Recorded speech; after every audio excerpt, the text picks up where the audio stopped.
Welcome to Miss May on Mondays. And you're watching Artisan News.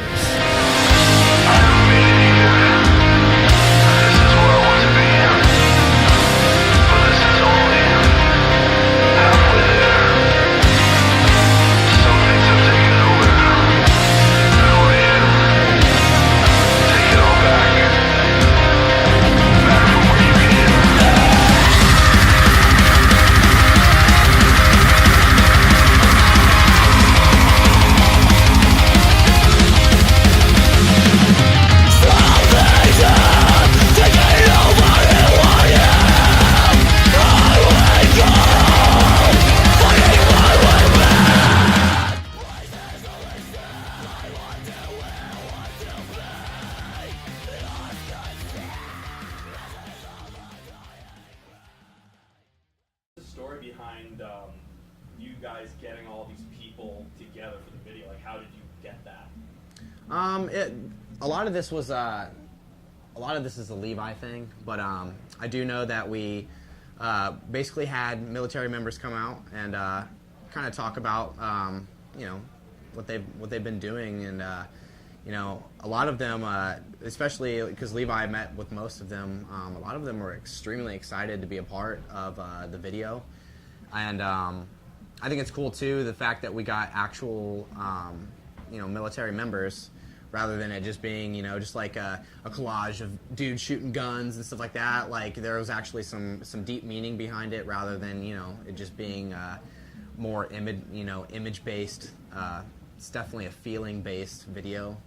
I've even had buddies text me who are in the military, and tell me, they're like, dude, your guys' video, like, I really appreciate it.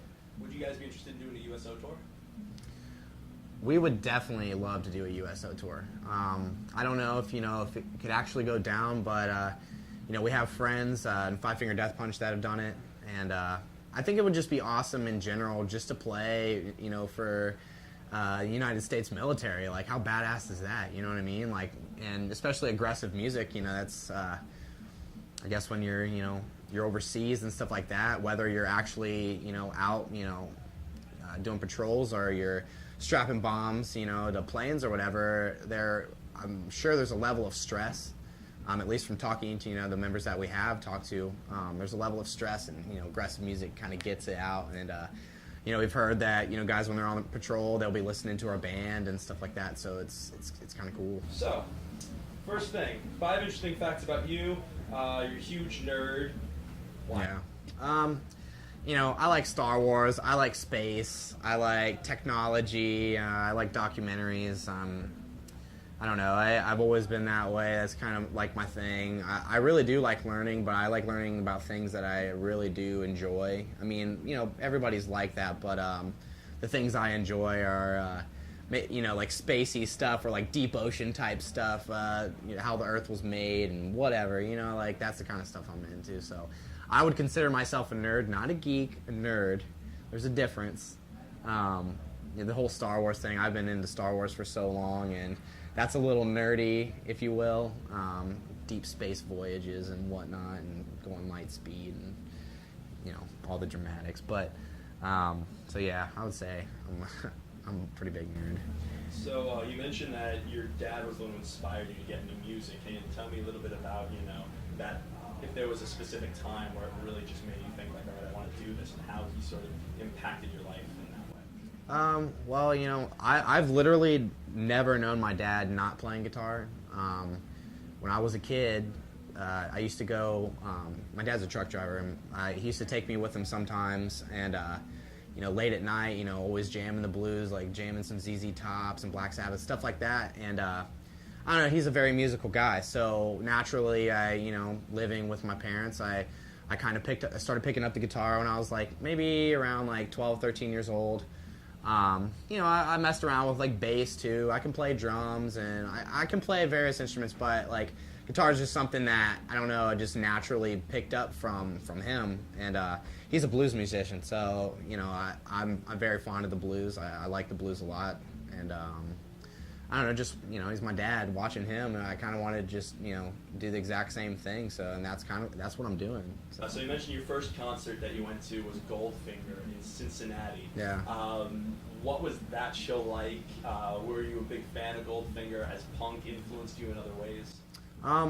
Well, at the time, back then, I had never really listened to Goldfinger ever. It was more of my friend was going to the show and invited me to go. He had been to a few concerts already. I'd never been to one, and I was pretty young. I would say I was maybe like 11, 12 years old, and I was scared kind of because everybody's telling me it's so loud, and like I didn't know how I was going to handle it, or like don't get on the barrier because you might get squashed, stuff like that.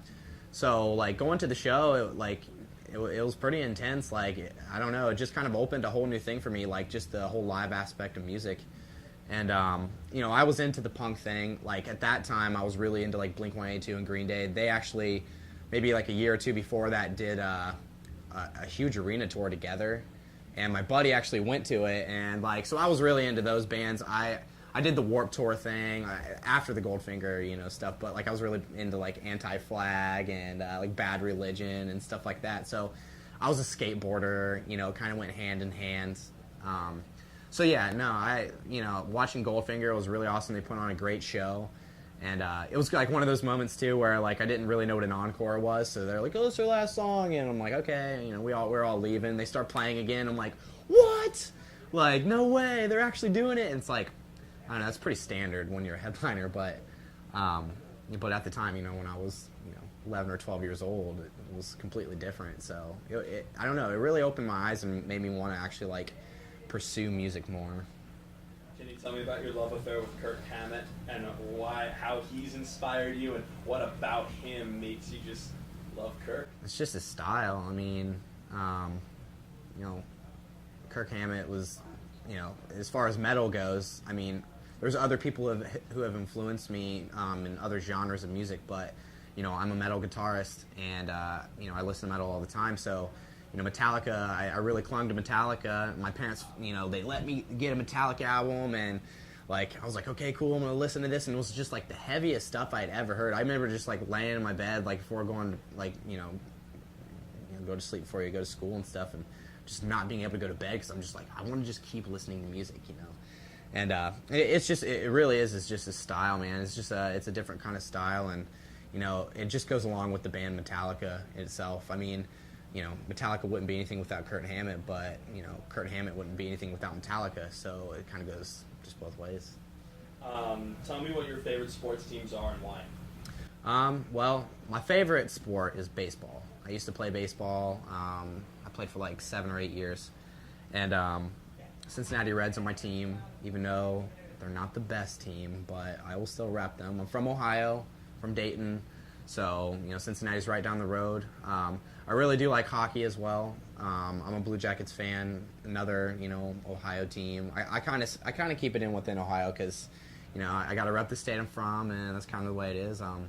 Bengals, I'm not so much into football, but I do like the Bengals. I really want to see them win a championship if it ever happens, but, if it doesn't, then whatever. But, I pretty much just Ohio sports teams I follow, more or less. What was the best concert you've ever seen? Well, I mean, I've seen a lot of bands in the last 6 years of touring, and I'll say one of the sickest concerts I've seen would definitely have to be Black Sabbath. That was really interesting. It was, I don't know, it was just kind of crazy because it's like when you hear them on an album, the old recordings and stuff like that, it's heavy, but when you see them live, it is very, very heavy. And the fact that we got to play on the same stage as them, we opened the stage that they played like 11 hours later. I don't know. That was just a really cool experience because Black Sabbath is one of those bands that I kind of clung to as well when I was younger and started playing, some of their bluesy scales and whatnot. So, I would have to say that. And why would you want to hang out with Albert Einstein? What would you want to take away from that? I don't, it's weird because I don't really know what I'd want to take away from it. I just kind of would like to be in the presence of a dude who's just like so smart, you know what I mean? And if I had a question, I don't know if he could actually explain it to me, with my dulled down mind from his, but it'd be kind of cool to ask him just questions about like space and stuff like that. Like I said, I'm a nerd, so I really like that kind of stuff. And I don't know, it'd just be fun. Like, I mean, there's a lot of other people that I might, want to hang out with, but I don't know. I just feel like he'd be a fun guy to hang out with for some reason. You mentioned that if you could live anywhere in the world, you'd want to go to Perth, Australia. Why specifically Perth, Australia? Well, I have some family that lives there. They're not like direct family, but still family. And I don't know. Every time I've been there twice, and I don't know, man. I just it's kind of secluded on the western side of Australia, but I love Australia. That's like my favorite place in the world to go for sure. And I don't know. I just get a vibe there, really. It's I don't really, I don't know about like the demographic or anything like that, but just the vibe. Every time I've been there, I've just had a really good time. So I don't know. And 3 more questions. So you said if you weren't in music, you might want to be in law enforcement. Why is that? Well, I mean, that was when I was, 18, like, oh, what do you want to do after high school type thing. I was, thinking about doing that. But, I mean, I don't know. Like, I always thought that stuff was awesome. I would always watch the show Cops, and I always thought it was cool how, running after the bad guy and tackling him down and, stuff like that is kind of cool. But now, with, being in music the last 8 years and touring the last 6, I probably want to go into more of a mixing and producing field, if I could, or work within music, if I had to do something else. But, obviously the band is something that I don't want to really ever give up, because it's just so much fun playing for fans and traveling and whatnot. And if you don't want to talk about this, you don't have to, but you wrote down that the event in your life that impacted you the most was when your grandmother passed away. Yeah, she was a pretty important part of my life. She pretty much raised me from when I was like really, really young until, I don't know, when I started getting into school and stuff like that. So, it's a grandma thing, but it's just one of those things, I guess. I don't know. She impacted my life a lot because, I learned a lot of things from her because, when I was so young, my parents were both working, and she stepped up and was like, I'll take care of Justin, and, pick me up from daycare. She was like a second mom pretty much. And, so yeah, when any loved one passes away, it does take a piece from you. So. What did she think of your music? She never really got an opportunity, honestly. So last one real quick. Nickelodeon, 90s TV shows. Why does it make you nostalgic? I mean, I used to just watch them all the time. There's a lot of shows I remember, but then there's some I don't remember, but I like vaguely remember them, if you know what I mean. It's that's the nostalgia part. I don't know, just like shows like Street Sharks and Gargoyles and stuff like that. Like back in the day, I used to watch that all the time. I don't know, even stuff like on the Disney Channel, like Boy Meets World, and I don't know, just those like just, I don't know, heartfelt shows when you start watching TV when you're a kid and stuff like that. But then you grow out of it and kind of forget it, but then come back to it every now and then. It's kind of cool.